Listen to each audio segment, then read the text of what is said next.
এই পৃথিবীর মঞ্চ সাজানো হয়েছিল খাতামুন নবিয়্যিনের জন্য, রাহমাতুল আলামিনের জন্য। এরপরে যদি কোনো ব্যক্তি নবীর দাবি করে, তেলাবাগ হতে পারে উচ্ছিষ্ট হওয়ার জন্য, ইঁদুর হতে পারে, বিড়াল হতে পারে, কুকুর হতে পারে, শয়তানের তালিকায় থাকা নবী হতে পারে, আল্লাহর তালিকার নবী শেষ হয়ে গেছে। আল্লাহ তাসবিহ করে, যত তাসবিহ করুক, সমস্ত তাসবিহ একত্র করলে সবচেয়ে বেশি যে তাসবিহ করেছেন তিনি হচ্ছেন আহমদ, তিনি হচ্ছেন দুনিয়াতে মুহাম্মদ। মুহাম্মদ মানে প্রশংসিত, তার মানে পৃথিবীতে যত মানুষের প্রশংসা হবে, প্রশংসিত হবে, তার মধ্যে সবচেয়ে প্রশংসিত হচ্ছেন মুহাম্মদ রাসূলুল্লাহ সাল্লাল্লাহু আলাইহি ওয়াসাল্লাম। তিনি আসবেন, এসে গেছেন, আমি এখানে সংক্ষিপ্ত লিখছি, এসে গেলেন। এসে গিয়ে তিনি কি বললেন? ইয়া আইয়ুহান নাস ইন্নী রাসূলুল্লাহি ইলাইকুম জামিআন। জামিআনের আলিফটা ছুটি কাছে দেখে নেবেন, দিয়ে নেবেন আলিফটা। সূরা আরাফ 158 নম্বর আয়াত। ঘোষণা করলে আমি বিশ্ববাসীর কাছে রসুল হিসেবে আগমন করেছি। আল্লাহ রাব্বুল আলামিন তার এই সমর্থনে বললেন, ওমা আরসালনাকা ইল্লা রাহমাতাল লিল আলামিন। আপনি শুধু রসুল হিসেবেই নন, আপনাকে আমি গোটা বিশ্ববাসীর জন্য, মহাবিশ্বের জন্য আমি রহমত স্বরূপ প্রেরণ করেছি। শুধু রসুল নন, তাহলে অন্যান্য নবী রসুলদের উপাধি ছিল রাসূল, আমার নবীর 3টে উপাধি। 1 নম্বর হচ্ছে রাসূলুল্লাহ ইলাইকুম জামিআন, মহাবিশ্বের জন্য তিনি রসুল। 2 নম্বর হচ্ছে রাহমাতুল আলামিন, তিনি রাহমাতুল আলামিন। 3 নম্বর হচ্ছে আরেকটা, একটু পরে আমি যেটা আলোচনা নিয়ে আসবো ইনশাআল্লাহ, সেটা হচ্ছে খাতামুন নবীয়্যিন। সেটা কি? প্রধান মেহমান বক্তব্য দেওয়ার পরে মঞ্চ ভেঙে দেওয়া হয়, বাতি নিভিয়ে দেওয়া হয়, মাইক সরিয়ে দেওয়া হয়।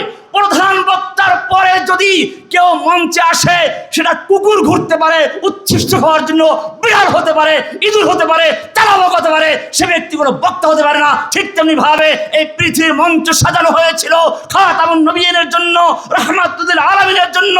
এরপরে যদি কোনো ব্যক্তি নবীর দাবি করে, সে খাতামুন নবিয়্যিন পর্যন্ত তালিকা শেষ হয়ে গেছে। আল্লাহর তালিকায় যাদের নাম ছিল সেই তালিকা শেষ হয়ে গেছে। আল্লাহর তালিকায় মিসাকুন নবিয়্যিন, নবীনদের থেকে যে অঙ্গীকার নেওয়া হয়েছিল সেই তালিকায় যাদের নাম ছিল তারা শেষ হয়ে গেছে। খাতামুন নবিয়্যিন দ্বারা সিলমোহর করা হয়েছে। এরপরে যদি কেউ নবী আসে, সে তেলাবাগ হতে পারে উচ্ছিষ্ট হওয়ার জন্য, ইঁদুর হতে পারে, বিড়াল হতে পারে, কুকুর হতে পারে, শয়তানের তালিকায় থাকা নবী হতে পারে, আল্লাহর তালিকার নবী শেষ হয়ে গেছে। সুতরাং আমার নবী খাতামুন নবিয়্যিন, আমার নবী রাহমাতুল আলামিন, আমার নবী রাসূলুল্লাহ ইলাইকুম জামিআ আসলেন। 3 বছর পর্যন্ত গোপনে দাওয়াত দিলেন। এবারে আল্লাহ বলছেন, ফাসদা বিমা তু'মার ওয়া আরিদ আনিল মুশরিকিন। সূরা হিজর 94 নম্বর আয়াত। আপনি প্রকাশ্যে বলুন।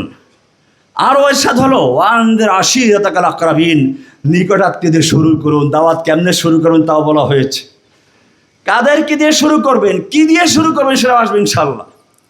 আমরা তো দাওয়াত শুরু করি তাকফির দিয়ে। কে কাফের? হ্যাঁ, দাওয়াত শুরু করে তাকফির দিয়ে। আমি একটা আপনাদের বলি, দুঃখের কথা বলি।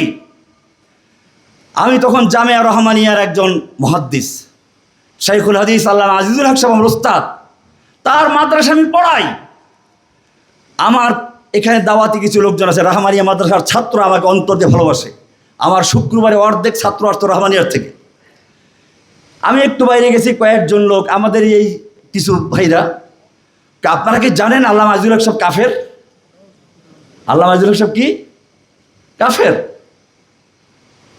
আমার ছাত্ররা, একদিকে আমার ছাত্র শাইখুল হাদিস সাহেবের মাদ্রাসায়, শাইখুল হাদিস সাহেবের গুরুত্ব বেশি না আমার গুরুত্ব বেশি? অবশ্যই শাইখুল হাদিস, আমি তার ছাত্র। সেইখানে তো ওনাকে কাফের বলে, তার অবস্থাটা কি হয়? আমি এই জন্য কোনো আলেমদের দোষ দেয় না। যত ওলামায়ে কেরাম আমার সমালোচনা করেছে, আজকে প্রকাশ্যে বলি, ওলামায়ে কেরাম আমার বিরোধিতা করেছেন, অনেকে সমালোচনা করেছেন, সেই জন্য আলেমরা দায়ী না, বরং আমার কিছু কি বলে নাদান দোস্ত, আমার কিছু অতি উৎসাহী ভক্ত, তারা এমন আচরণ করেছে, ওলামায়ে কেরামদের সঙ্গে বেয়াদবি করেছে। আর ওলামায়ে কেরাম মনে করেছেন রহমানি বোধহয় আকীদাই পোষণ করে।